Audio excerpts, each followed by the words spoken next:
अभी हम मौजूद हैं राजद प्रदेश कार्यालय के समक्ष। आप देख सकते हैं यहाँ बड़ी संख्या में टेट सहायक अध्यापक का धरना दे रहे हैं। आज इनका ये राजद कार्यालय के सामने धरना आज दिया जा रहा है। इससे पहले भी कांग्रेस कार्यालय के समक्ष धरना दे चुके थे। अब इनकी मांगे क्या क्या है आइए जानते हैं। हाँ बताइएगा। हम लोग का एकमात्र मांग है वेतनमान और दूसरा कोई मांग नहीं है। बाद बाकी जितना मांग है सारा मांग इसी में समाहित है। इसीलिए हम लोग सिर्फ एक मांग रखें वेतनमान, और सरकार इसको भी देने में आनाकानी कर रही है। अब सरकार का मंशा क्या है ये तो वही जानेगा।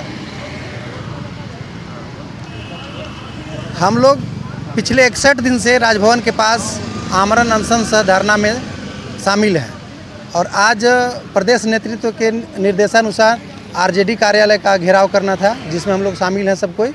और आरजेडी के उपाध्यक्ष भी आई थी अभी, उन्होंने आश्वस्त किया हमें कि हम लोग आपके साथ हैं। और उनका जो मंत्री हैं सत्यानंद भोक्ता जी, उनसे बात भी करवाई। सत्यानंद भोक्ता जी का स्पष्ट कहना था कि हमने आपकी मांग को कैबिनेट की बैठक में मुख्यमंत्री के समक्ष रखा था, लेकिन वेतनमान देने में मुख्यमंत्री को क्या दिक्कत है वो तो वही जाने, हम लोग तो नहीं जान सकते हैं। हम लोग का मांग है वेतनमान, और मांग करते रहेंगे जब तक हम लोग को नहीं मिलता है। तो इनका मांग वेतनमान है। और देखिए 61 दिन से राजभवन के समक्ष ये धरना दे रहे हैं, फिर भी इनको आश्वासन पे आश्वासन ही दिया जा रहा है। आइए और भी हैं, इनसे भी बात करते हैं। हाँ बताइएगा। देखिए, दिवंगत स्वर्गीय जगन्नाथ महतो की अध्यक्षता में 9 जून 2020 को एक कमेटी बनी थी। उस कमेटी ने साफ साफ निर्णय लिया गया है कि टेट पास को वेतनमान पे सहमति बनी। फिर उन लोगों ने विधि विभाग से महाधिवक्ता की राय मंगाया, उसमें भी लिखा गया है कि वेतनमान देने में टेट पास को कहीं भी किंतु परंतु नहीं है। जब सहमति बन गई है और आप सरकार का 4 साल हो गया है, और 4 साल होने का अंत में है और वेतनमान नहीं दे रही है, बड़ा सोचनीय विचार है। अब हम लोग सोचेंगे नहीं, सरकार को सोचना होगा कि वेतनमान कैसे मिले। जो 13,000 सीट हमें दिया गया है सहायक आचार्य के रूप में, उस 13,000 सीट में हमें वेतनमान दे, समायोजन करे तो सरकार की जय जयकार होगी। नहीं तो आने वाला समय इस सरकार के लिए बुरा वक्त होगा। तो आप इनका कहना है साफ तौर पे वेतनमान दे और समायोजन करे, लेकिन सरकार के तरफ से आश्वासन ही आश्वासन बस दिया जा रहा है। आइए और भी हैं, इनसे भी बात करते हैं। क्या हाँ बताइएगा जी। क्या आप लोग धरना दे रहे हैं यहाँ राजद कार्यालय के समक्ष, क्या लगता है मांगे होगी पूरी?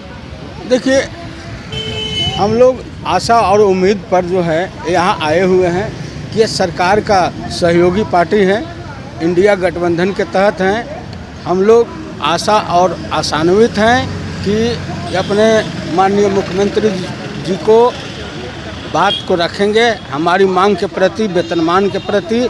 चूँकि हम लोग 22 साल से सारी अहर्ता और सारी योग्यता के साथ अपने विद्यालयों में शिक्षण कार्य कर रहे हैं। देखा जाए तो एक हमारे जो सरकारी विद्यालय में हैं उनको कहीं न कहीं सरकारी शिक्षकों को 70-80 हज़ार रुपये मिल रहा है, और हम लोग को 20-22 हज़ार रुपये मिल रहा है, जबकि सेम वही काम कर रहे हैं। तो और दूसरी चीज़ कि 2013 में हम लोग को 2012 नियुक्ति नियमावली के तहत 2013 वाले को 2015 से 2019 में सीधे नियुक्त की गई बिना परीक्षा का 4200-4600 के वेतनमान पे। हम लोग वही बीच के साथी बचे हुए हैं, जो पर्याप्त सीट नहीं रहने के कारण हम लोग जो है कि बचे हुए हैं। और हम लोग अभी सरकार जो है सहायक आचार्य नियुक्ति नियमावली के तहत परीक्षा ले रही है, तो ऐसी दोहरी नीति चल रही है सरकार का, इसका हम लोग पुरजोर विरोध करते हैं। दूसरी बात, इस नियमावली में त्रुटियां ही त्रुटियां हैं। जब 20-22 साल से जो किसी विभाग में कार्य कर देता है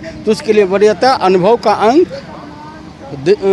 सरकार द्वारा दिया जाता है, ये मौलिक अधिकार भी है। दूसरा चीज़, जब हम लोग दोनों लेवल में पास हैं तो एक लेवल में परीक्षा फॉर्म भरने के लिए कहा जा रहा है, जबकि यह भी मौलिक अधिकार है कि जब हम एलिजिबल हैं दोनों परीक्षा देने के लिए तो एक परीक्षा एक लेवल में क्यों बांधा जा रहा है। तो ये सरकार की गलत नीतियां हैं, इस नीतियां का पुरजोर विरोध कर रहे हैं हम लोग।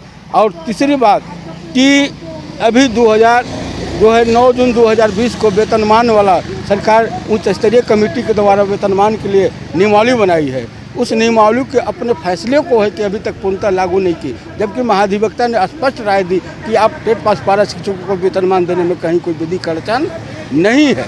तो इन सब तमाम बिंदु को लेकर के हम लोग सरकार को ध्यान आकृष्ट कराने के लिए हम लोग यहाँ राजद प्रदेश कार्यालय के पास आए हैं और न्याय की गुहार लगा रहे हैं। अगर यदि हमारी मांग अगर नहीं मानी जाएगी तो हम लोग उग्र आंदोलन करेंगे, चक्का जाम करेंगे, बहुत तरह के कार्यक्रम करेंगे और सरकार का नाको दम कर देंगे। महेश कुमार मेहता, प्रदेश कोषाध्यक्ष, समन्वय समिति। तो देखिए, इनका सरकार का ध्यान आकृष्ट को लेकर ये लोग धरना दे रहे हैं यहाँ राजद प्रदेश कार्यालय के समक्ष। और भी आइए इनसे भी बात करते हैं क्या कहना है इनका।